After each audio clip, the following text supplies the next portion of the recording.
Bonn with Cindy Baxter from Greenpeace International. How are you doing, Cindy? Hi, good, thanks. Good. So the negotiations in Bonn are rapidly coming to a close, and as oil continues to spill in the Gulf, we have word that representatives from BP and Shell and Exxon are actually here at the talks today.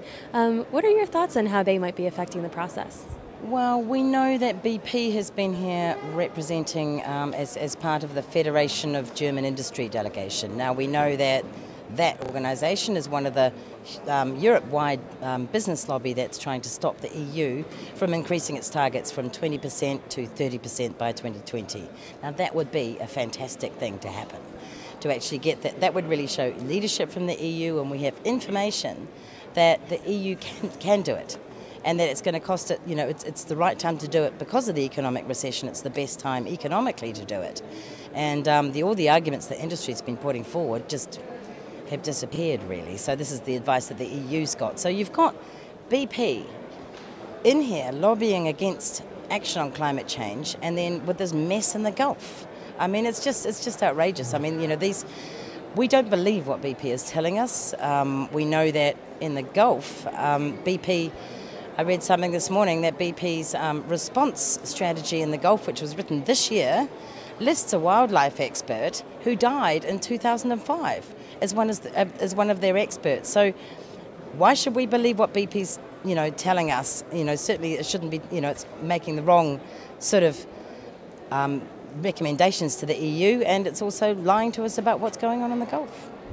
I also heard today that BP is saying that from the oil that they're skimming from the Gulf, that the revenues from that are going to go into a wildlife trust to save wildlife. What are your thoughts on that? Well, it'd be interesting to see if there's any wildlife left in the Gulf by the time BP's finished with it, which is another point with BP's response plan for the Gulf. They had specific areas in their plan to talk about protecting walrus, sea lions, seals and otters, which I thought lived in Alaska, but apparently they're in the Gulf. Maybe that has something to do with their absent wildlife expert.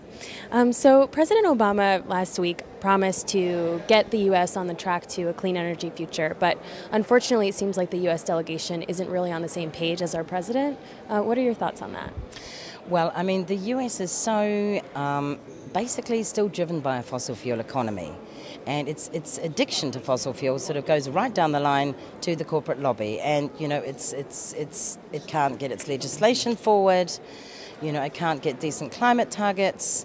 And that seems to be, that's what's happened. And so the delegation has come here and they're just causing trouble, really. I don't know what, they're actually not producing any, they're not helping any progress in the talks. So I think, what we need to see is actually an end to our reliance on oil. So that, this is what these talks and this, a good climate treaty can do, so that we can move to the 95% renewable energy future that we know we can get. So it's Executive Secretary Ivo de Boer's last week this week. What do you think of his performance so far at his post? Well, he's had a very, very hard job. We've seen him in tears in Bali. We've seen him, up late so many nights. We've seen him travelling all over the world. We've seen his frustration at what happened in Copenhagen.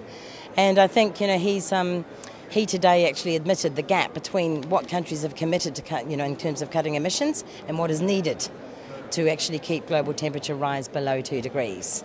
And he acknowledged that gap today. But his successor, Christiana Figueres, she did this big speech today about how she had big shoes to fill, and that, and she does. It's a big job that she's got ahead of her.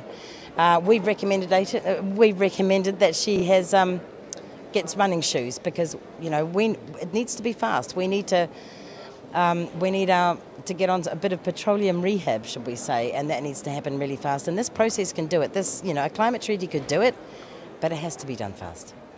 So there's going to be some big meetings later tonight and some action happening. Can you give bloggers and folks at home a sense of what they can expect to hear about tomorrow? Yeah, sort of. I'm not sure exactly what's going to happen. There's a lot of talk about in the corridors at the moment about what is how this meeting is actually going to address the gap between the commitments and what's needed by science. So my understanding is there may be some discussion about that in the the science body, which has just started meeting now. So that's going to be public. People can watch it online if they go to the UNFCCC website. But we're expecting some interesting discussions there, shall we say. And that's around the gigaton gap that the workshop and the technical paper? Yeah, that's around, it's around what we need to do and how big the gap is and how adequate people's commitments are. And if you look at what's happened in the past, it's called the review of adequacy of commitments. That got us, the last review of the adequacy of commitments got us the Kyoto Protocol. So it's an extremely important discussion, and there's a lot of countries around here who don't want to have it. Any final thoughts, actions people can take at home to help continue to drive the conversations? I think people can continue to tell BP what they think of them, and actually, continue to talk to their governments to say, listen to us, don't listen to the corporations, you can't believe them, they're not telling you the truth. Let this process be driven by science and not by the business lobby. Thank you so much, Cindy. Okay.